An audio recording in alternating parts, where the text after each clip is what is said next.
Hey you guys, welcome back. Yeah, I have some news.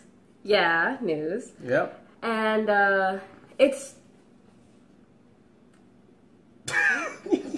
Your face. what?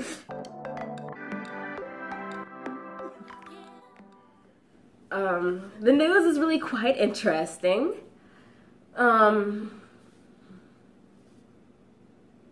How you do? How do yeah. You say it so late. How would you put this? How would I put it? Yes. We broke. We are broke. We are very much so broke at the moment. I had quit Five Guys for a little bit, and then I was rehired, and okay, wait, no. I don't Did you ever think tell them that you worked at Five Guys? No, but I didn't want to, give out. I don't work there anymore, so I feel like I can say things. Yeah. Yeah. So when I first moved into this apartment, we both applied for Five Guys. We both got the job. We were both just regular crew members, co-workers at the time. And near the summertime, like near the end of the school year, when all that crazy stuff was happening to me, I got fired. And then I recently got rehired, and when I was rehired, he was a manager. That was really exciting. Mm-hmm. He really liked his job. I was happy that he liked his job. We no longer have that job. I think it was the day before Halloween. October 30th. On October 30th, my GM, the store manager at Five Guys, he said he needed to talk to me. And apparently that went well, right? Because, we don't work there anymore. He was basically saying, I was just, can you help me out? Be a support system, and that was it? Yeah, I was just supposed to be support, and all of the things that was happening, like the things that were going wrong in the store was because of me. I was the problem for other managers and Bruce as a manager because I was a distraction. And would you say I was a distraction? Because I could have swore I barely talked to you except for when I had to. Mm-hmm.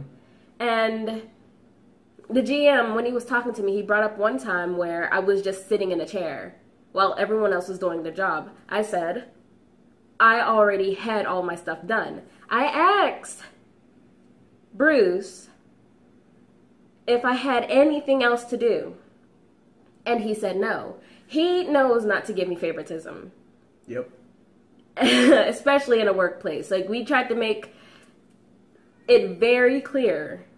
We barely even talk to each other. Huh? I treated you worse than the other employees. Yeah, why would Remember you? Because I didn't want them to think that I was going to show you favoritism, that I was going to be just as hard on you. Near the end of the conversation, the talk, basically what he was saying was he was giving his own personal opinion. In that I was, basically I should just be support for Bruce and how Bruce is growing and how he's doing stuff for us.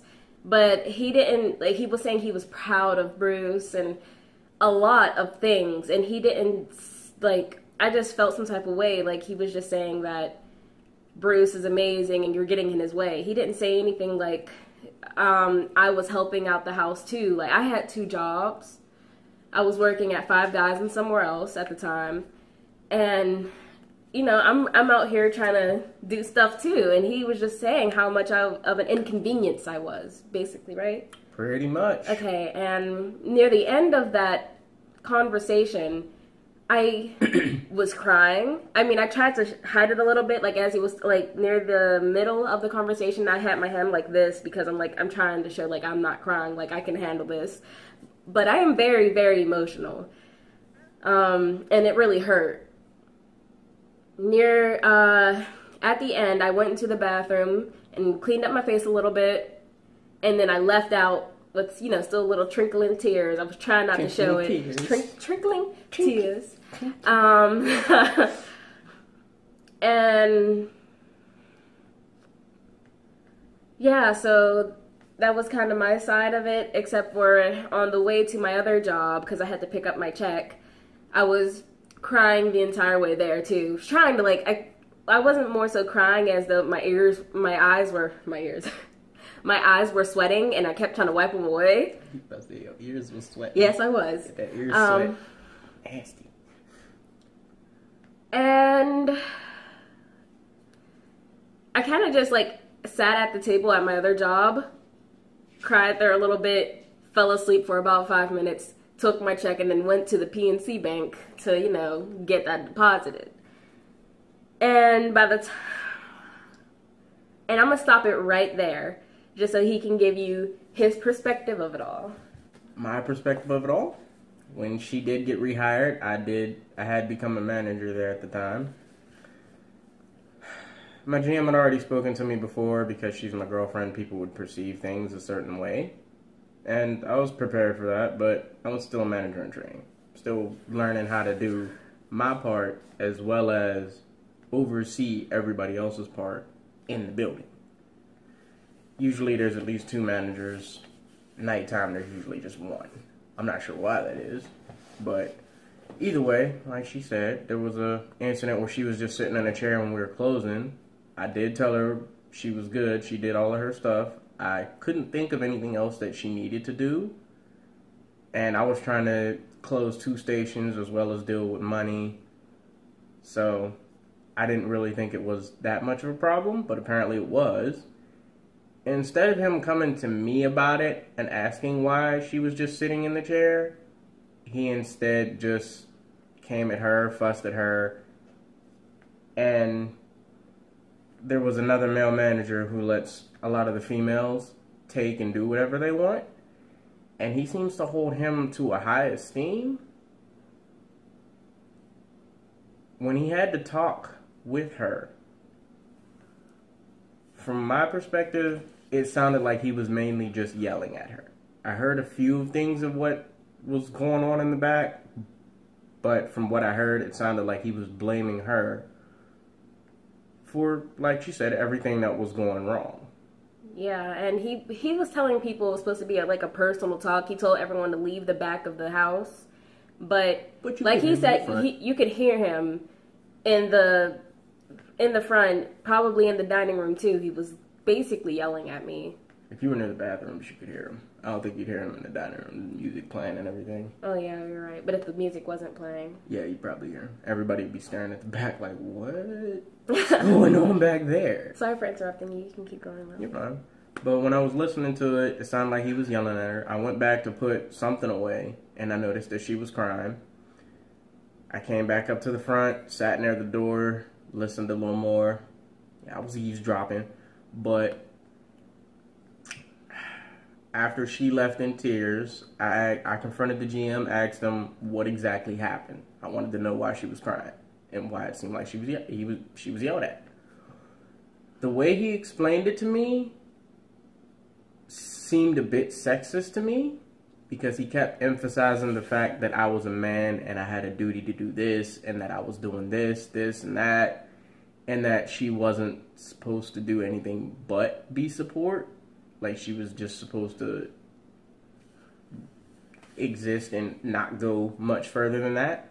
And a lot of the mistakes he brought to my attention and to her attention, they had nothing to do with her. The chair incident, I understand, but I told her she didn't have anything to do, so I'm not sure how much of her fault that was. But there was other stuff, too. But there were other incidents involving milkshakes being taken. He was mixing stuff up, too. Yeah, because he knew he was wrong. But he was blaming her for a lot of stuff that went wrong. He belittled her as a female, told her she was nothing but support, and tried to hype me up as a man. Normally, flattery, it'll make me feel good. I like to be flattered. But anyway, flattery usually makes me feel good. Makes most people feel good. But the way he was saying it, it made me extremely angry. So after he was done explaining his piece, I asked to step out for a minute. I walked around outside trying to figure out what to do. I'd let a lot of stuff slide with the job before, with the other male manager letting the females do and take as they wanted. One of them doesn't even do their job. They stand around and chat all day, but nobody says anything. Nobody but me said anything to them. There was also another employee who harassed a lot of the other female employees, and he was able to keep his job even after the harassment was brought to the GM's attention.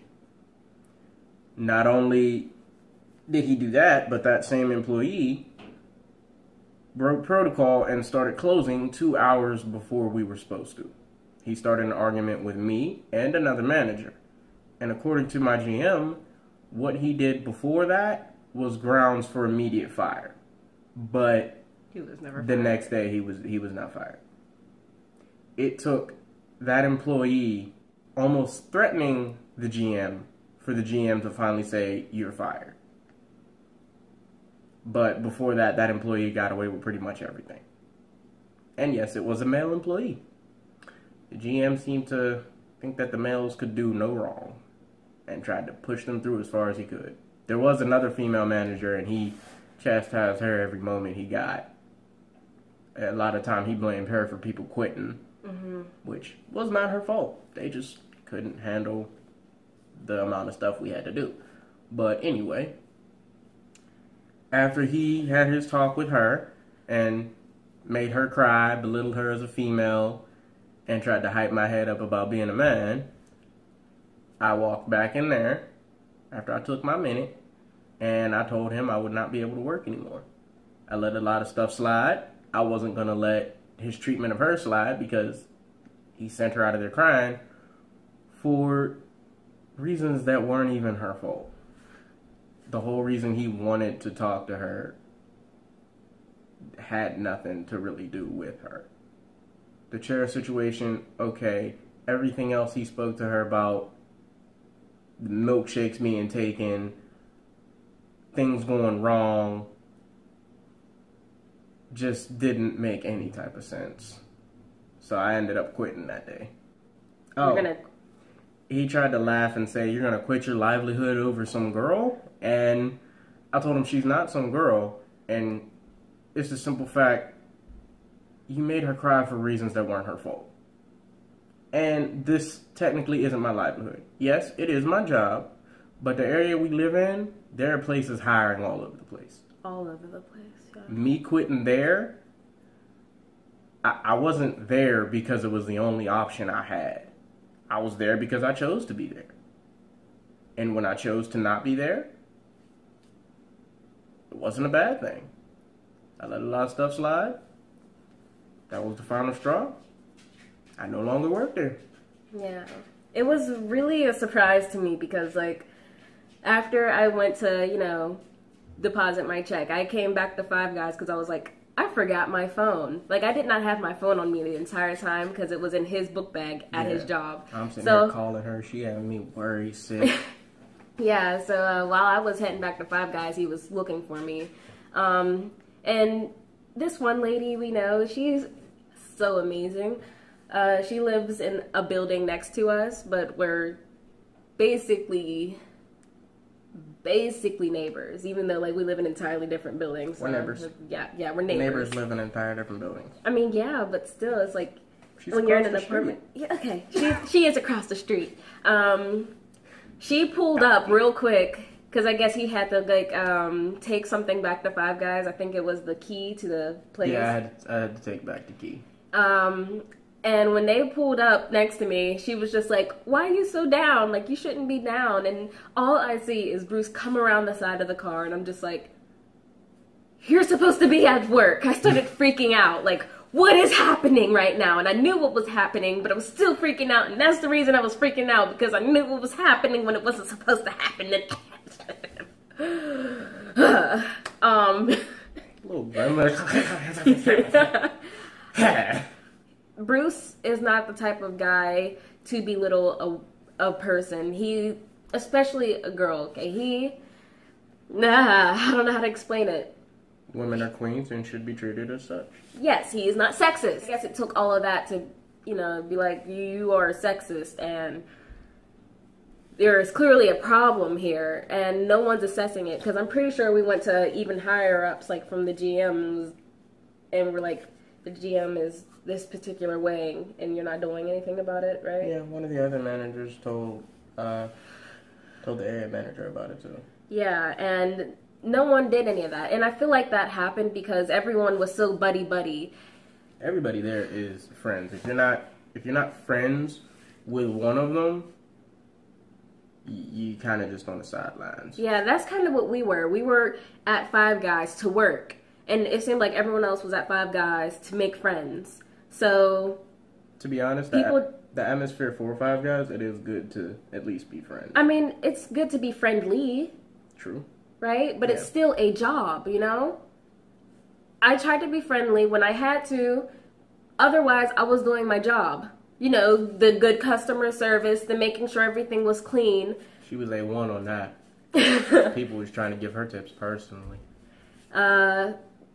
Yeah, but it's all of this happened, and it's so crazy because before we even had the job at all, I asked, is there any type of sexism, racism, any of this? And it's good to ask those questions at an interview, okay, you guys? Like, it really is.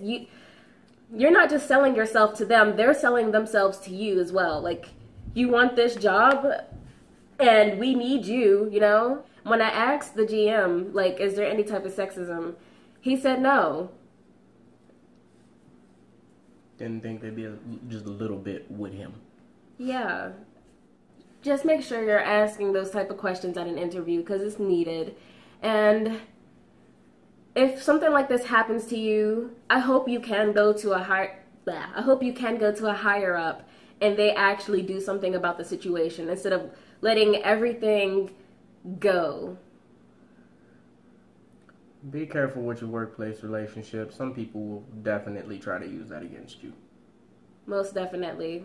A lot of people told us, like, you shouldn't work together. Like, shouldn't work with someone that you care about, that you love, because that's going to get in the way of some things. And it definitely did. Not in the way that a lot of people thought it was, like, oh, we're going to be making out in the back of the house, because we definitely did not. Or, you know, we're just all up over each other, because we definitely weren't. But in a sense that people use that against us. Like, it just... I think part of it was a big problem. I think part of it was so... No, babe, you can't say his name. Oops. Okay, cut that part out. I will. Okay. Oops. Well, I think a big part of it was that he was so worried about other people using it against us that he ended up trying to use it against us. Yeah. Like, he did it before anybody else really had the chance to. Because nobody else seemed to bring it to my attention that it was a problem. No one else brought it to her attention.